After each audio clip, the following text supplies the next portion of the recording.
Will Howell with Pet Helpers is back this week to introduce me to two pets who are in need of a great home here in the Low Country for this edition of Quintin's Close-Ups. And if you haven't already, subscribe to my YouTube channel and like Quintin's Close-Ups on Facebook. Will Howell with Pet Helpers, welcome back to Quintin's Close-Ups.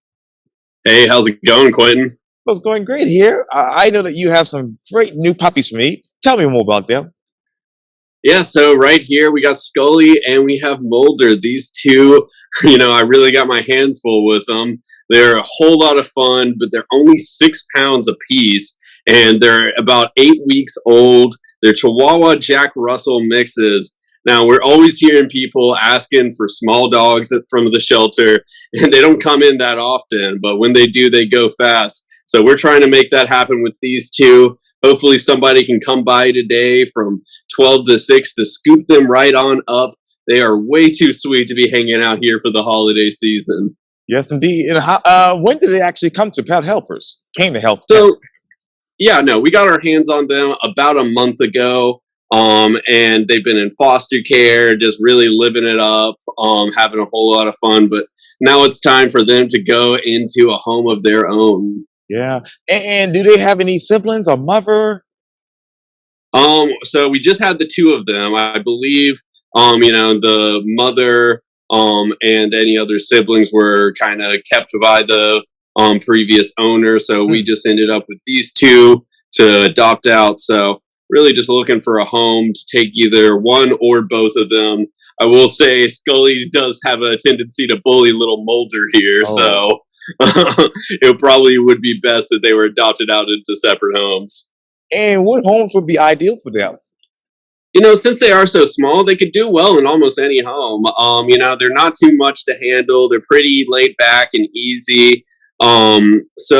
Just really any home. They're definitely good starter dogs for somebody who hasn't owned a dog before but is ready to get used to it. An older person who doesn't want to have a dog who's going to yank them down the street. These guys are definitely really great because they're not going to get too terribly much bigger than they are right now.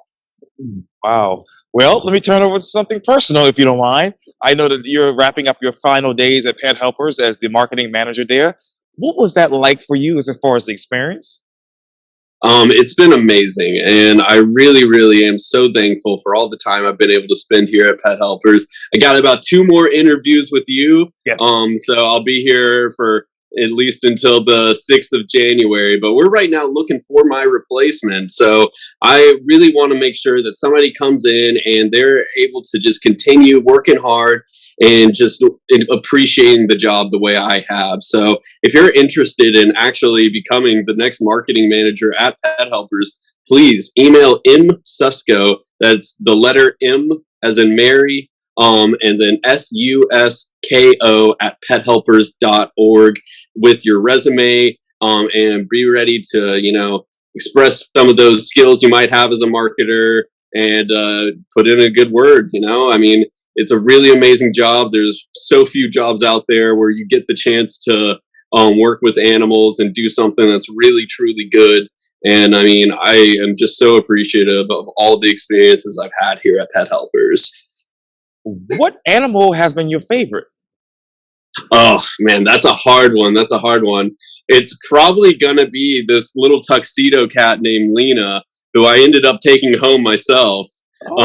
She's my best friend. I love her so much, and she's been doing so well in my home. And she was at the shelter for about 6 or 7 months before I was finally like, oh, no one else is going to take her home.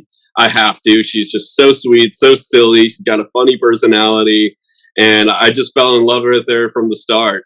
Oh, that's amazing. And I know we're really in the holiday season right now, Will, but what special events are going to be happening at Pet Helpers between now and into January? So we're pretty much empty on events for the rest of the year, but we are running our end of year matching campaign. So we are matching all donations up to $50,000 thanks to a secret Santa donor that we're having, who is just being so generous and matching all donations up to $50,000. You still got time until the end of the year to make those donations. maybe you want to make a donation in honor of someone as a Christmas gift, or in memoriam for a lost pet, or really any reason that you have. It all goes to just trying to make 2022 an even better year for pet helpers than 2021 was, which was quite an amazing year, I must say. Absolutely. And I'm believing that Pet Helpers will have an amazing year in 2022 as well. Will Howell with Pet Helpers, thank you so much for your time. And again, I'll see you next week. See you next week. Okay.